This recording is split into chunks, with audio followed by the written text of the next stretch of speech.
श्रीरामपूरमध्ये अंधश्रद्धेच्या नावाखाली सुरू असलेल्या भोंदूगिरीचा आणखी एक घृणास्पद प्रकार समोर आला आहे। स्वतःला चमत्कारिक शक्ती असल्याचे भासवणाऱ्या गणेश शिंदे या भोंदूबाबाला पोलिसांनी अटक केली आहे। आजार बरा करण्याचे आमिष दाखवत त्याने एका महिलेला आपल्या जाळ्यात ओढले आणि तब्बल 3 वर्षे तिचे शारीरिक व आर्थिक शोषण केले। पीडित महिला आजारी असल्याचा फायदा घेत आरोपीने तिच्या मनात भीती आणि अंधश्रद्धा निर्माण केली। उपचाराच्या नावाखाली तो तिला उदी, लिंबू आणि विविध विधी देत असे।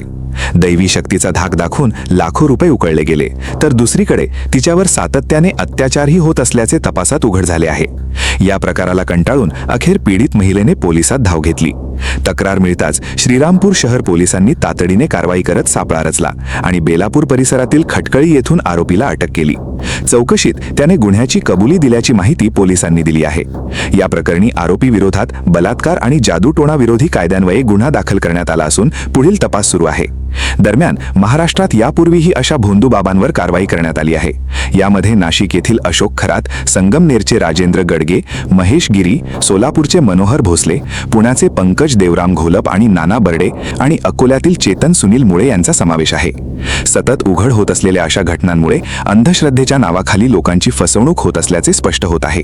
त्यामुळे नागरिकांनी जागरूक राहून अशा भोंदूगिरीपासून दूर राहावे असे आवाहन पोलिसांकडून करण्यात येत आहे। करायचं आहे लाईव्ह कार्यक्रम किंवा आहे कसले आंदोलन, जनसामान्यपर्यंत पोहोचेल आपला हक्काचा आवाज जनतेचा। बातमी व जाहिरातीसाठी संपर्क करा स्क्रीनवर दिलेल्या नंबरवर।